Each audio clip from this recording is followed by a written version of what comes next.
Ok, meninos, voltando, agora a gente vai ter uma aula de geografia e o assunto de hoje é censo demográfico. Esse assunto está no teu livro, na página 348, 349, 350, 351, sabendo que a página 350 e 351 é a atividade. Então, todo mundo aí pegando seu livrinho, vou dar um tempo valendo.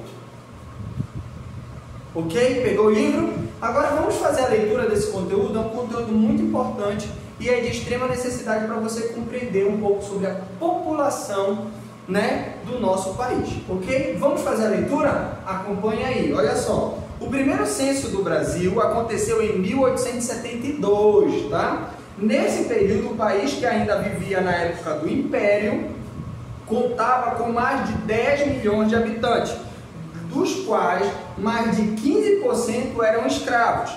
Esse foi o único censo a registrar o número de escravos, já que a escravidão acabou em 1888. Então, olha lá, o primeiro censo foi em 1872 e nós tínhamos uma população no nosso país de 10 milhões, sendo que 15% desses 10 milhões, gente, era de escravos. Isso significa o quê? A quantidade de escravos naquele período era muito grande. Lembrando que eles utilizavam os escravos como mão de obra. Vocês já sabem disso e nós vemos isso em história. Então a população escrava era muito grande, tá bom? E aí nós vamos ter o primeiro, esse vai ser o único registro, tá? Que nós vamos ter o censo, vai ser o único registro sobre os escravos, porque em 1888, a escravidão acabou no Brasil, tá bom? Então, esse foi aí um dado importante, para a gente saber sobre a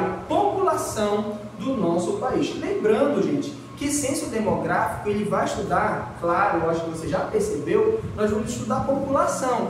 Nós podemos estudar a população mundialmente, mas nós iremos estudar primeiramente a população do nosso país, do nosso território, o território brasileiro. Tudo bem? Continuando. No primeiro censo não havia estados como conhecemos hoje, tá? Mas províncias. Naquela época o Brasil contava com 642 municípios, divididos em 1440 paróquias, tá? Aí você pode dizer assim, tinham paróquias?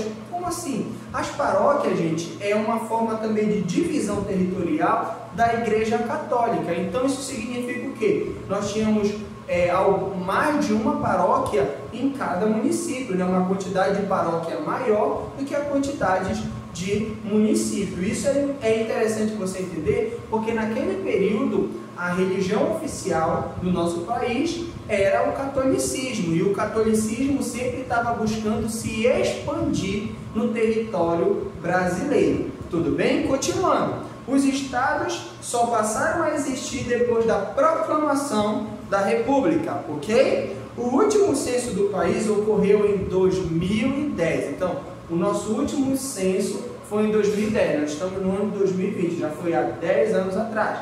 Então, olha o que diz. A população era cerca de 20 vezes maior que a de 1872, chegando a mais de 190 milhões de habitantes. Veja, no ano de 1872, nós tínhamos mais um pouco de 10 milhões. Agora, em 2010, nós vamos ter 190 milhões de habitantes. Isso é muito interessante analisar a população desses períodos para saber o porquê desse desenvolvimento. O que fez a população crescer tanto? Aí nós vamos ter que analisar a natalidade, crianças que nasceram, as famílias cresceram, pessoas que vieram de outros países para o Brasil. Isso tudo vai fazer com que a população do nosso território brasileiro cresça. Você entende que é importante estudar a população para você saber quais são as causas do crescimento populacional. Por que está se crescendo tanto? Não somente isso, mas analisar por que também se morre.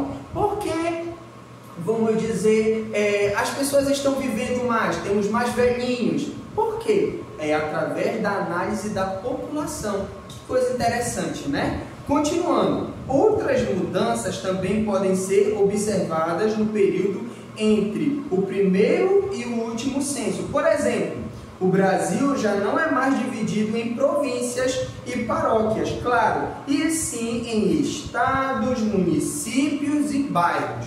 Nós somos divididos em estados, municípios e bairros, né? Você vive aqui num bairro e você está localizado também no município e o nosso estado, que é a parte maior, uma parte maior territorial, ok? Continuando, virando a página, aí você tem uma imagem, tá, gente? Só lembrando aí que no teu livro tem a imagem da população brasileira de 1872. Você tem esse mapinha aqui para você analisar, tá bom? Continuando, virando a página, continuando a leitura do conteúdo, olha só, a média de filhos de cada família, da idade em que as pessoas, a média de filhos de cada família, da idade em que as pessoas falecem e de pessoas vivendo em cada região, é objeto de uma área de estudo chamada de demografia. Então a demografia ela vai analisar, gente, a quantidade de filhos, ela vai analisar as pessoas que estão morrendo, pessoas que estão vivendo mais, e isso é muito interessante. Qual é o nome desse estudo? Chamado de demografia, ok? Continuando, a demografia estuda as mais variadas características da população, fornecendo informações que nos ajudam a compreender como uma população se desenvolve e como estará no futuro. Então é através da demografia que você vai analisar, por isso que existem alguns gráficos, né, que são utilizados na demografia para analisar o crescimento populacional, porque as crianças estão nascendo mais, ou porque as pessoas estão vivendo mais, ou porque, dizemos, há um número maior de habitantes. Então, isso tudo é analisado pela demografia. E isso é importante. Hoje, se você for analisar, anteriormente, nos anos anteriores, as pessoas tinham mais filhos. Hoje não, as pessoas estão tendo menos, a quantidade de filhos está diminuindo, tá bom? Isso se deve a quê? A informação, a preservação. As pessoas hoje pensam primeiramente em ter um emprego para depois ter um filho, né? Ou se tiver um filho quer ter um, no máximo dois, mas na época lá de 1980, vamos dizer assim, era essa preocupação? Não, às vezes as pessoas tinham bastante filhos, 10, 12 filhos, né? Isso tudo, às vezes, essas crianças que nasciam, elas ajudavam seus pais naquele período. Mas aí é feita uma análise. Quem vai analisar isso é a demografia, né? O porquê da diminuição ou do aumento das famílias, ou se porque as pessoas estão vivendo mais ou vivendo menos. Tudo bem? Continuando. Com essas informações, o governo pode desenvolver medidas para lidar com possíveis mudanças. Então é isso que acontece.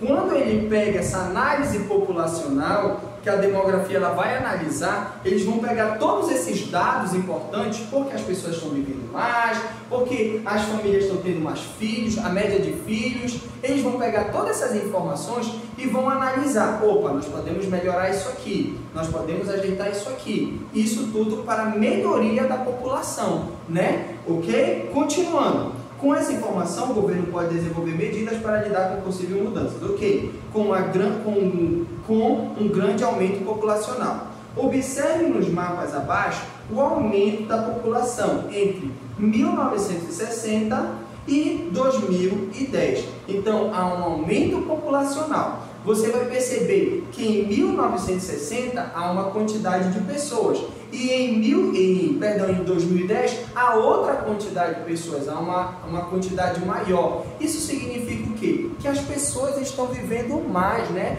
Ou as pessoas estão, dizemos, você tem que analisar também vários fatores porque essa população cresce, né? As pessoas estão vivendo mais, as pessoas estão tendo uma qualidade de vida melhor, né? Crianças estão morrendo menos, né? Estão nascendo mais crianças e tudo mais com vida. Isso tudo é analisado, gente, para que o governo possa tomar medidas para a melhoria da população, com toda essa informação que é gerada. Tudo bem? Eu espero que você tenha entendido esse conteúdo.